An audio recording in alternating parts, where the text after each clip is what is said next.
두 번째로 퇴직금과 퇴직연금 제도에 대해서 좀 알아보겠습니다.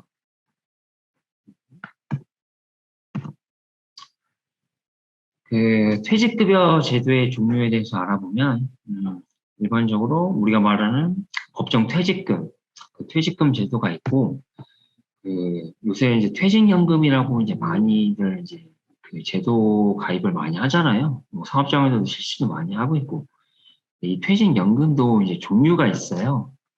확정급여형이라고 해서 뭐 실무상 뭐 DB형 이렇게 많이 줄여서 얘기를 하고 하는데, 이러한 유형이 있고요. 그다음에 확정기여형, 그다음에 개인형 퇴직연금 제도, IRP라고 하는데 이 세 가지 종류가 있습니다. 보통 사업장에서는 확정급여형 아니면 확정기여형 이 두 가지 제도를 이제 거의 설정을 많이 하죠. 많이 퇴직연금 제도를 이제 운영하는 사업장이면. 그래서 이 두 가지 제도를 중심으로 해서 좀 더 구체적으로 좀 더 알아보도록 하겠습니다. 사업장에서 실시하는 게 이제 두 가지가 이제 대부분이기 때문에 먼저 이제 퇴직금 제도를 한번 이제 살펴볼게요. 퇴직금 제도는 이제 근로자 퇴직급여 보장법 이제 8조 1항에 이제 규정이 되어 있고요. 퇴직금 산정 방법은 이제 계속 근로기간 1년에 대한 31분 이상의 평균 임금. 이게 이제 퇴직 금액이 되겠죠. 그리고 퇴직금은 근로관계가 종료되었을 때, 퇴직이라는 사유가 발생을 해야 이제 퇴직금이 이제 청구가 가능한데, 그 사유는 뭐 근로자가 해고를 당했든, 뭐 어떠한 그 해고가 부당했든, 정당했든, 뭐 근로자가 사직을 하든, 뭐 권고사직이 되었든, 뭐 그런 사유와 관계없이 어떠한 그 퇴직금 지급 요건을 충족하면 사업주는 반드시 의무적으로 퇴직금을 지급해야 됩니다. 이거는 사유나 어떠한 퇴직금에 대해서는 요건만 충족하면 예외가 없어요. 그리고 이제 퇴직금 산정은 이제 평균 임금을 기준으로 해요. 저희가 1강에 뭐 임금 및 임금 계산에 대해서 이제 강의를 이제 실시를 했었는데 아마 거기에서 이제 평균 임금에 대해서 이제 설명을 하셨을 거예요. 다시 한번 이제 상기시키는 드리는 의미에서 그 평균임금 제도에 대해서 간략히 말씀드리면 사유 발생 이전 3개월 임금 총액을 사유 발생 이전 3개월 총 일수 보통 이제 3달치기 때문에 89일에서 92일이 돼요.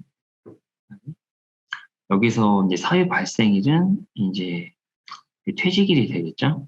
예, 퇴직일 이전 3개월로 이제 역산을 해서 임금 총액과 3개월간 개월 총 일수를 가산해서 이 가산한 일수로 이제 나눈 금액을 평균임금이라고 말합니다. 다음은 이제 퇴직금 지급 요건에 대해서 한번 살펴볼게요.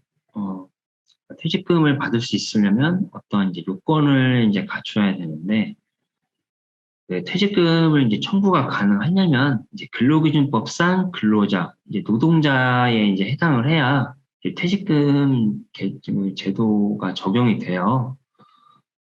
예를 들어서 보통 이제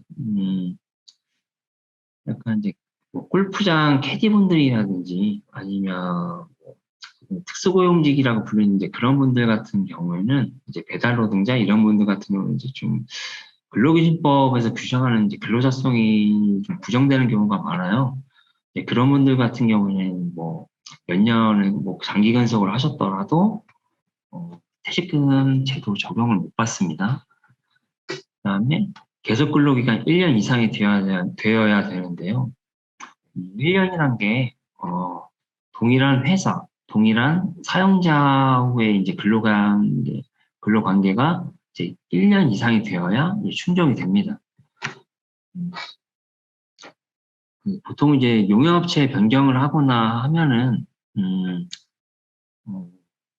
본인은 뭐 업체가 변경되면 근로계약상 이제 사용자가 이제 바뀌게 되잖아요. 사용자가 이제 변경이 되면 이제 동일한 사용자로 평가가 되지 않는 것이 이제 원칙이기 때문에 이제 그 경우에는 동일한 사용자 밑에서 이제 1년 이상이 되지를 못하면 이제 계속 근로기간 1년이 되지를 못하면 이제 퇴직금 제도 적용이 안 됩니다. 1주간 소정 근로 시간이 15시간 이상이어야 되는데요. 단시간 근로자라고 하죠. 이제 통상 근로자보다 기준 근로자보다 이제 좀 거기에 미치지 못하는 이제 작게 일하고 아르바이트나 이제 파트타임 근로자라고 하는데 그분들이 뭐 이틀, 뭐 3일 뭐 이렇게 가끔씩 막 2시간, 3시간씩 뭐 이렇게 하시는 경우가 가끔씩 있는데 그러니까 그러한 경우에는 그 1주간 근로시간을 좀 평균을 해요. 평균했을 때 15시간 미만이면은 그 퇴직금 적용을 못 받아요. 뭐 퇴직금이나 뭐 그분들 같은 경우에는 뭐 주휴수당 청구는 안 되고 몇 가지 적용 제외 규정이 있는데 퇴직금도 그 적용 제외 규정 중에 하나입니다. 그래서 1주간 소정 근로 시간이 15시간 이상이 되어야 퇴직금을 제도로 적용을 받을 수가 있고요. 그다음에 마지막으로 이제 퇴직할 것. 그 퇴직금은 근로자가 퇴직을 해야 이제 그때 가서 이제 퇴직금 청구권이 이제 발생을 하는 거기 때문에 이제 퇴직을 해야 퇴직금을 받을 수가 있게 되는 겁니다. 그 5인 미만 사업장들 같은 경우에는 네, 가끔씩 물어보세요. 우리 사업장이 5인 미만이고 나랑 사장님이랑 둘밖에 없는데 혹시 퇴직금 받을 수가 있느냐? 예전에는 없었어요. 뭐 젊으신 분들 같은 경우는 다 아시겠지만 좀 연세가 있으신 분들 같은 경우에는 그분들이 이제 한창 왕성하게 이제 경제활동 하셨을 경우에는 이제 퇴직금제도 적용이 안 됐거든요. 대신에 일정한 좀 제한이 있어요. 보시면 2010년 11월 30일 이전에는 그 퇴직금 지급 의무가 없기 때문에 이 기간에 대해서는 퇴직금 발생을 안 합니다. 그리고 2010년 12월 1일 이후부터 2012년 12월 31일까지 이 기간에 대해서는 원칙적으로 발생하는 법정퇴직금의 50%만 인정을 해줘요.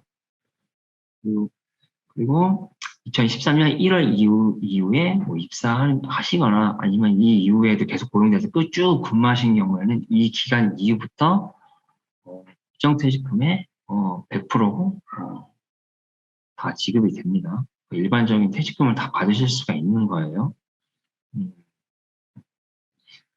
여기서 이제 조금 이제 궁금하실 수도 있겠는데, 그럼 2010년 이전부터 계속 장기간, 지금까지 계속 장기간 계속 근속하시게 되면, 그럼 퇴직금은 어떻게 되냐? 한번 다음에서 한번 살펴보도록 하겠습니다. 사례인데요. 2006년 8월 1일 입사해서 2021년 3월 30일까지 근무 퇴사한 근로자의 퇴직금. 2006년이면 2006년부터 2021년까지는 약 15년 이상 되게 오래 근무하신 분이시겠네요. 일단 제가 이거 사례에 대한 가정을 이제 기준 자체를 이제 5인 이상이신 분으로 제가 이제 기준을 잡았어요. 몇 가지 조건을 보면 월 급여 200만 원, 3개월 임금총액, 퇴직 전 3개월 임금총액 600만 원. 첫 강에서 이제 설명을 하셨겠지만 전기 상여금도 임금으로 평가가 받기 때문에 퇴직금에 포함되는 임금에 해당합니다. 네, 대신에 그 전기 상여금 전체가 다 들어가는 건 아니고 1년을 딱 따져봤을 때 퇴직금이 퇴직을 이전 3개월 임금 총액이잖아요. 그래서 3개월 분으로 환산을 했을 때 그 부분에 대해서만 이제 퇴직금에 포함이 됩니다. 그다음에 연차수당도 이제 임금에 포함되는데요. 연차수당 같은 경우에는 퇴직금에 항상 퇴직금에 포함되는 건 아니고 퇴직일을 기준으로 했을 때 1년 동안 연차수당 정산받은 게 있다. 그 부분에 대해서만 이제 연차수당도 이제 퇴직금에 포함이 되는데 전부는 안 되고 그 12분의 3, 3개월치만큼만 그 인정이 돼요. 그 부분에 대해서 이제 분할을 해서 그 부분에 대해서만 이제 퇴직금에 포함이 됩니다. 구체적인 이제 계산 산식을 제가 이렇게 해놨는데, 제가 해놓고서 조금 이제 복잡한데요. 뭐 하나씩 이제 살펴보면, 여기는 600만 원은 이제 3개월 임금 총액. 이 부분에 대해서는 정기상여금의 12분의 3만큼 3개월치. 이 부분, 그 다음에 연차수당의 3개월치. 이렇게 쭉 이 금액을 다 더한 다음에, 이 부분이 다 임금 총액을 이제 아까 말씀드렸다시피 그 3개월간 임금 총 일수를 나눈다고 했잖아요. 이분 같은 경우에는 2021년 3월 30일 날 근로관계가 종료되었기 때문에 4월 1일자로 이제 퇴사하시게 된 거거든요. 쭉 3개월 역산을 하면 1월달, 2월달, 3월달이 되시겠네요. 그 기간 총일수를 하면 90일이에요. 기간 90일로 나누면 여기까지 이 90일로 나눈 금액이 이제 2분의 1일 평균임금이 되는 거죠. 일당이죠. 1일치 평균임금에 30일을 곱해요. 30일이라는 게 이제 법에 규정된 30일분의 평상임금이라고 이제 규정이 되어 있기 때문에 30을 곱하면 이제 2분의 월 평균임금이 나오게 되는 거죠. 여기에 월 평균임금의 2분의 근속연수. 근속연수가 뭐 3년이나 3년, 뭐 4년이나 4년 뭐 이렇게 결정되는 건 아니고 이분의 총 재직일수를 이제 보는데 이분 같은 경우에는 2006년 8월 1일부터 2021년 3월 31일까지가 총 5,357일이 되겠네요. 총 재직일수를 360으로 나눈 이제 비율을 계산해서 나온 금액이 이제 퇴직 금액이 되겠습니다. 네. 계산 결과는 이렇게 나오고, 네. 이 부분은 이제 여기까지만 하고 넘어가도록 하겠습니다.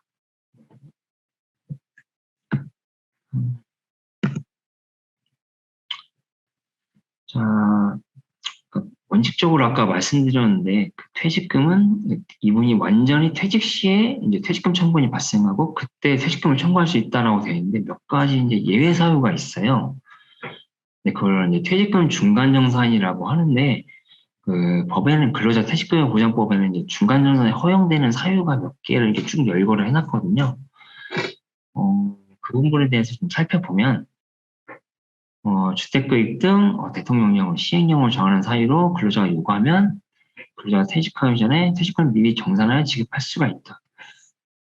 그 중간정산 같은 경우에는 근로자가 요구에 의해서 이루어져야 되는 거예요. 일단 물론 이제 먼저 중간정산은 근로자의 요구가 있어야 된다. 그 부분을 먼저 좀 기억하시면 좋겠고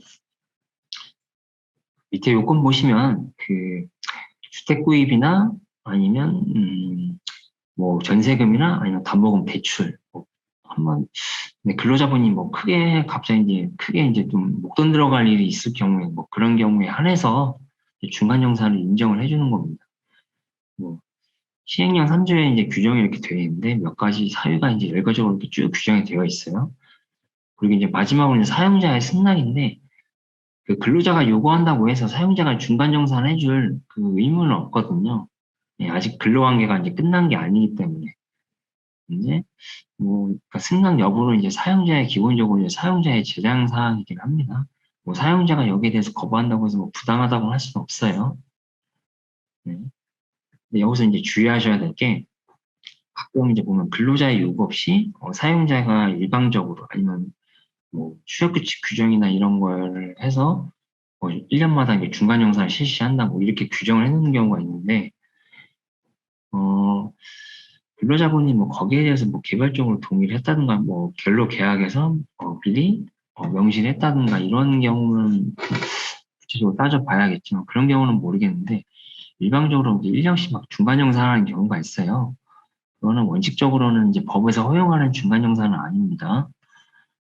사유는 이제 근로자 퇴직급여 보장법 시행령에 있는 사유가 이것만 적법한 중간 정산 사유예요. 그리고 만약에 마지막으로 이제 적법한 중간 정산이 아닌 경우는 무효가 됩니다. 법 위반이기 때문에 네. 네, 중간용산 허용사항이 이제 그 적법하게 중간용산되면 이제 어떠한 법적 효과가 발생을 하느냐, 앞서 말씀드렸는데, 뭐 주택구입, 전세금, 만약에 근로자분이 업무상 질병 또는 부상으로 6개월 이상 요양이 필요하다. 아니면 이분이 정년이 지나고 어떠한 촉탁직이나 이런 걸 계약직으로 재고용이 되는데 정년이 돼서 근로환경이 끝났으니까 이제 임금 패키지를 실시해서 뭐 삭감된 급여를 기준으로 뭐 재계약하겠다 뭐 이런 경우에는 이제 급여 수준이 낮아지는데 이러한 경우에는 이제 중간용산 사유로 이제 규정을 해놓고 있어요. 정년시까지 임금을 기준으로 해서 퇴직금을 이제 온전하게 다 받게 하려고. 이러한 열거된 사유 이외에는 뭐 이거 이외에는 뭐 사유가 여러 가지가 더 있어요. 살펴보시면 뭐 그것까지는 제가 여기서 이렇게 기재해 놓지는 않았는데 그러한 사유가 아니면 이제 적법한 중간용산이 아닙니다. 네. 유효한 중간용산이 이루어지게 되면 이제 그 정산된 시점부터 이제 그 퇴직금 산정을 위한 계속 훈련이 새롭게 시작이 돼요. 물론 이제 근로관계는 이제 끝나지 않았다고 하더라도 퇴직금 이제 나중에 이제 또 퇴직하면 또 퇴직금이 또 발생을 하잖아요. 그럼 퇴직금 산정을 위해서 이제 계속 훈련수가 이제 요건이기 때문에 그거 판정할 때는 정산된 시점부터 이제 새롭게 시작을 합니다. 그러니까 새롭게 기산되는 거죠.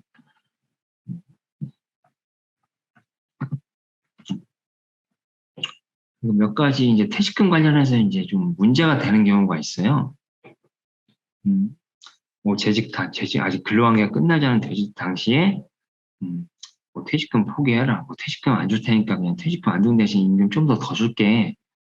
그러면서 그렇게 하면 퇴직금 포기를 이제 합의하는 경우도 있고 아니면 법정 퇴직금이 미달되는 금액을 이렇게 합의하는 경우가 있어요.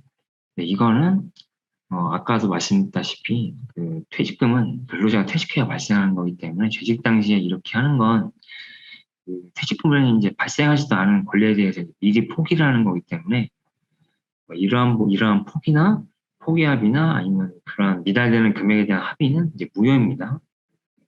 그럼 반대로 퇴직 이후에 퇴직금 포기합의나 아니면 미달되는 금액에 합의하실 때 이거는 또 이제 유효하다고 봐요. 이제 퇴직 이후에는 이분이 이제 권리가 발생을 했기 때문에 이제 자기가 이제 퇴직금을 이제 자신이 이제 어떻게 처분할지는 이제 본인에게 이제 맡겨진 거거든요. 본인 의사에 따라서. 뭐 이런 경우는 물론 이제 현실에서는 이제 물론 거의 없겠지만, 물론 이런 사례가 예전에 있었으니까 좀 이런 사례가 있는 거겠죠. 퇴직 이후에는 이제 근로자분이 처분에 맡겨진 거라서 근로자 이제 재량 사항이에요. 때문에 이제 근로자가 이제 포기하거나 뭐 금액이 미달되는 이제 합의를 해도 이제 유효하다고 봅니다. 그리고 이제 가끔씩 이제 퇴직금에 이제 월급에다가 이제 퇴직금이라고 해서 이제 미리 지급하는 경우가 있어요. 가끔씩 뭐 급여명세나 이런 거 보면 퇴직금을 아까도 말씀드렸다시피 퇴직 시에 발생을 해야 되기 때문에 이렇게 미리 지급하는 거 이거 다 무효예요. 이거 뭐 중간정산도 아무것도 아니기 때문에 이런 거 퇴직금 명목으로 월급에 포함되게 지급하고 다 무효입니다. 물론 이제 그 퇴직금 명목으로 이제 지급받게 되면은 물론 이제 금액의 이제 성격이 이제 문제가 되거든요. 그러면 이제 뭐 퇴직금으로서 이제 효력이 없어서 무효다. 그러면 이 금액은 어떻게 되는 거냐?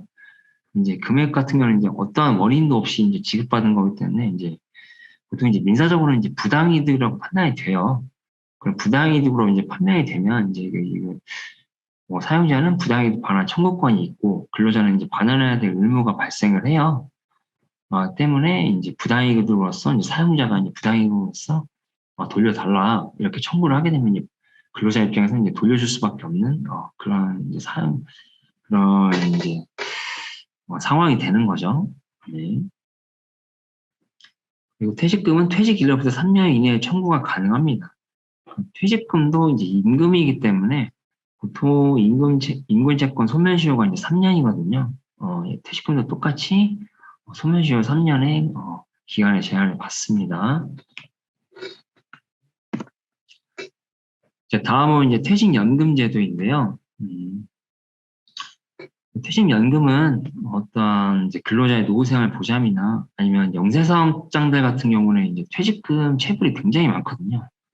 사용자가 이제 퇴직금 지불 능력이 뭐 그렇지 못해서 그런 경우도 있고, 뭐 일부러 주지하는 경우도 있고 해서 그 퇴직금을 못 받는 경우가 많은데, 퇴직금 이제 수급권 보장을 위해서 퇴직연금제도라는 걸 이제 도입하고 지금 현재 시행을 하고 있습니다.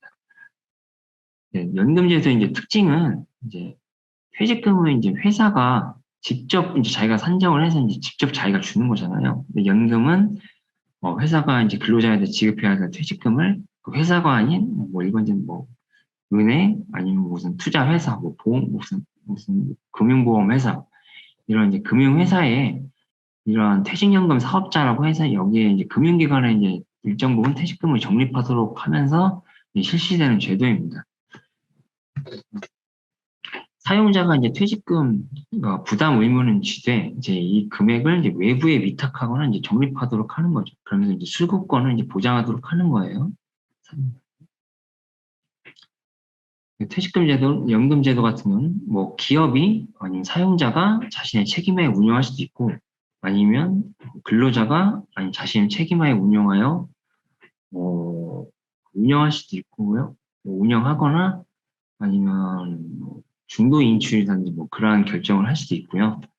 자신의 책임하에 뭐 운영 수익이라든지 뭐 손실이나 이런 거에 대해서 책임이 있는지 없는지 뭐 기업이 질 수도 있고 근로자가 질 수도 있습니다. 퇴직연금 유형에 따라서 퇴직 시 일시금이나 아니면 연금으로 지급받을 수 있습니다. 연금 수령 조건이 이제 있는데요. 그러니까 연금 수령 조건은 이제 55세 이상이 되어야 되고, 근로자분 연령이, 그리고 가입기간, 퇴직연금 가입기간이 10년 이상이 되어야 돼요. 55세 이상이 안 되고, 이제 10년, 가입기간이 10년이 안 됐다. 그럼 뭐 일시금으로만 수령을 할 수 있겠죠. 그 다음에, 개인형 퇴직연금 제도 아까도 말씀드렸는데, 그 개인형 퇴직연금 제도 같은 경우에는 뭐 가입 기간은 별도로 따지는 게 아니라 그냥 55세 이상만 되면 그 연금 그러니까 개인형 퇴직연금 제도의 그 계정에 그 근로자분 계정에 그 예치되어 있는 연금 규정 규모에 따라서 55세 이상만 되면 뭐 부담 액수는 차이가 있겠지만 예치되어 있는 예치된 그 개인형 퇴직연금 제도 규정에 예치된 그 계정이 있으면 그 부분에 한해서는 이제 연금 수급이 가능해집니다. 그게 아니면 이시금으로만 이제 계정 운영 지급받을 수 있는 거고요. 퇴직연금 제도가 이제 그 도입된 건 2005년도가 최초인데 이제 그 이후에는 이제 그 사용자 측 재량이었어요. 재량이었다가 이제 최근 이제 그 법제화를 실시해서 단계적으로 이제 그 각 사업장마다 퇴직연금에 가입하거나 이제 제도를 설정할 수 있도록 이렇게 이제 의무화를 시켰거든요. 네, 그게 이제 사업 규모별로 이제 차등을 뒀어요. 2016년에는 300인 이상 사업장부터 단계적으로, 2017년에는 100인 이상 300 미만 사업장 이런 식으로 해오다가 내년부터죠. 내년부터는 10인 미만 사업장도 퇴직연금 제도에 가입을 해야 됩니다. 제도 설정해야 되고.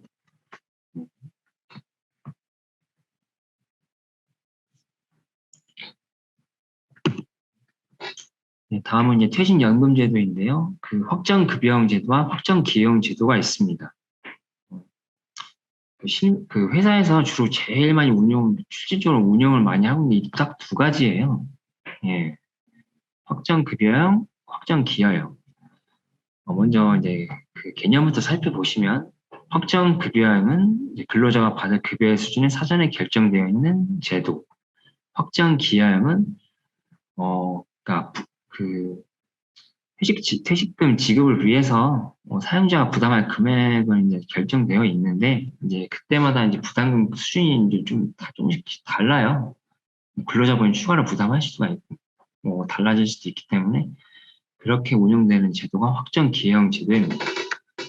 비용 부담은 아까도 말씀드렸다시피 그 퇴직금 지급 의무는 사용자에게 있기 때문에 둘 다 이제 사용자가 이제 비용을 부담합니다. 대신에 이제 확정 기여형 같은 경우에는 이제 DC형 같은 경우에는 근로자분이 자기가 좀 더 추가로 더 자기 계정에 DC형 계정에 더 부담하고 싶다. 그럼 더 추가적인 부담이 가능하고요. 적립은 아까 말씀드렸다시피 외부 금융기관에 이제 적립을 하는 거예요. 네, DB형하고 DC형 같은 경우에는 이제 좀 차이가 있는 게 DB형 같은 경우에는 100%는 아니더라도 이제 최소한의 이제 금액이 좀 정해져 있어요. 적립해야 돼. 그 금액만 적립하면 되거든요. 그게 100% 다는 아니고 이제 부분적으로 이제 적립할 수가 있어요. 그리고 확정 기여형 같은 경우에는 그 100%, 그 전액, 그 퇴직금 줘야 될 전액, 그 부담금 전액을 외부 금융기관에 다 적립을 해야 됩니다. 적립금 운영 주체는 이제 아까도 말씀드렸다시피 기업, 그 DB형 같은 경우에는 기업이나 사용자의 책임하에 운영이 되고요. 그 DB형 같은 경우에는 이제 근로자 책임하에 운영 주체가 근로자가 운영을 할 수가 있습니다. 확정 급여형의 급여 수준은 이거는 아까 말씀드렸던 법정 퇴직금 수준이에요. 그 산정 방식이 똑같아요. 31분 이상 평균 임금에 그 근로자가 근로한 근속 연수, 총 재직일수가 되겠죠. 재직일수 비율을 정해서 이제 그 수준만큼은 항상 이게 그 이상만큼은 이제 사용자가 그러니까 보장을 해줘야 돼요. 그러니까 이 금액 이상만큼은 사용자가 부담금 납부를 해야죠.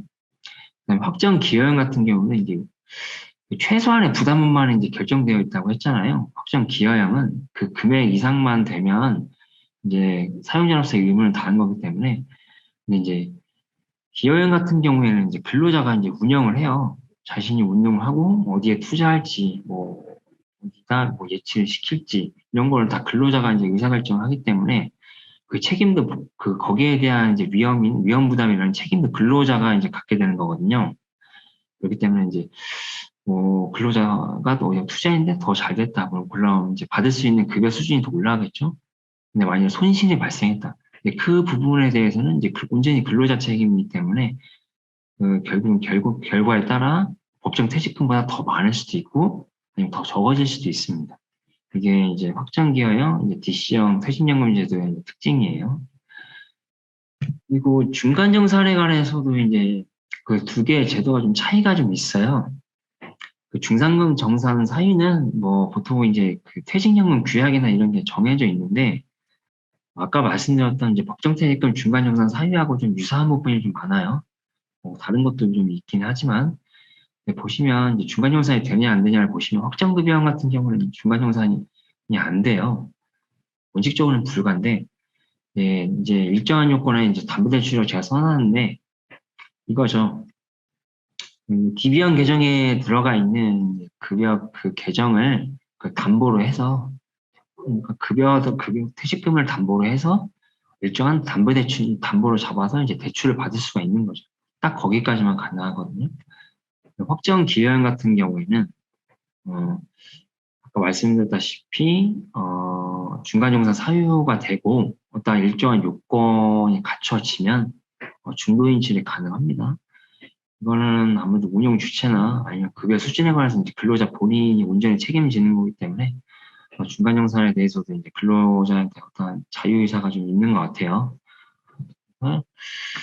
DB형은 중간정산이 안 되고 DC형은 중간정산이 가능하다. 지금 딱 제가 이 정도 설명드린 것만 좀 알아두시면 좋겠습니다. 그 다음에 확정 기여형 제도에 대해서 이제 조금 더 알아볼 텐데요. 제가 상담을 하다 보면 대부분의 사업장들이 그 확정급여형 DB형으로 해놓는 사업장들이 거의 없어요. 대부분의 어느 정도 체계가 좀 잡혀있는 사업장들 같은 경우에는 다 대부분 다 DC형이라고 보면 되는데, 그러니까 아까도 말씀드렸다시피 DC형이 조금 이제 좀 운영 주체나 아니 부담금 산정 방식 이런 게 조금 이제 차이가 좀 있잖아요. 거기에 대해서 좀 이제 궁금해하실 거나 좀 질문이 좀 있으신 것 같아서 제가 좀 이제 따로 이제 정리를 해봤어요. 부담금 산정 방식은 연간 임금 총액의 12분의 1 이상에 해당하는 금액을 근로자 계정에 납입합니다. 연간 임금 총액의 12분의 1 이상만 납입하면 되는 거기 때문에 뭐 사업장에 따라서는 그러니까 월마다 납부하는 경우도 있고 아니면 분기별로 납부하는 경우도 있고, 아니면 반기마다. 이거는 뭐 대신 퇴직연금 규약이나 이렇게 정해진 거에 따라서 뭐 얼마든지 가능한 거기 때문에 뭐 납부 방식은 좀 크게 뭐 상관이 없어요. 대신에 이제 연간임금 총액은 그 이상은 확보가 돼야 되기 때문에 이 부분만 지켜주면 됩니다. 그 DCM 같은 경우는 이제 근로자가 이제 퇴사하면 이제 가입자면 이제 근로자겠죠? 근로자가 청구하면 그 사업주가 금융기관에 이제 14일 이제 그 금융기관 은행에다 신청을 하면 아마 그 금융기관에서 이제 개인형 IRP 계좌 만들라고 그 설정을 하라고 이제 연락이 올 거예요. 그러면 사업주와의 근로관계가 끝나고 이제 DC형 계정은 이제 없어지는 거기 때문에 그 근로자에 대한 이제 이 금액을 이제 근로자 개인 IRP 계좌로 이제 이전을 시켜주거든요. 예. 그렇게 이전을 시켜주고, 원칙적으로는 이제,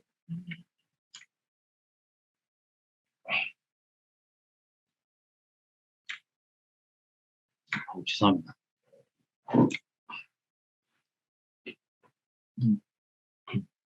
일종의 이제 예외 사유가 있는데, 만 55세 이상이거나, 아니면 사망 일시금, 아니면 퇴직급여액이 300만 원 이하에 해당하면 이제 금액이 너무 적잖아요. 이러한 경우에는 이제 일시금으로도 이제 지급이 가능합니다. 네. 그다음에 그 육아휴직이나 아니면 뭐 출산휴가 아니면 출산휴가 아니면 이제 산재로 이제 휴업한 기간, 휴직 기간 이런 거는 이러한 기간에 이제 어떻게 부담금 납입이 계속 해야 되냐? 이분 수입이 없는데 뭐 이렇게 해서 부담금 계속 납부해야 되는 뭐 이런 질문들이 있는데요. 이 기간 같은 경우에 이제 계속 근로기간으로 인정을 봐요. 근속 뭐 사용자의 근로관계가 끝난 게 아니기 때문에 근속기간 계속 인정이 되기 때문에 그리고 퇴직금 산정할 때 제가 이 부분에 대해서는 이제 따로 자료를 넣어놓지는 않았는데 그 근로기준법의 시행령에 보면 뭐 육아휴직이나 출산휴가 기간, 뭐 업무상 부상 또는 질병을 위해서 휴업한 기간, 뭐 산재로 휴업한 기간이 이 기간은 퇴직금 산정할 때 이 기간은 근로자분이 이제 소득이 없기 때문에 이 기간을 제외하고 퇴직금을 산정하거든요. 그러니까 여기 원칙에 비추어 봤을 때는 그 퇴직연금제도도 이제 마찬가지예요. 그래서 휴직 전, 그러니까 휴직 전이면 정상적으로 이제 근로를 제공했을 때 그 부담금 수준으로 계속 납입을 해야 됩니다.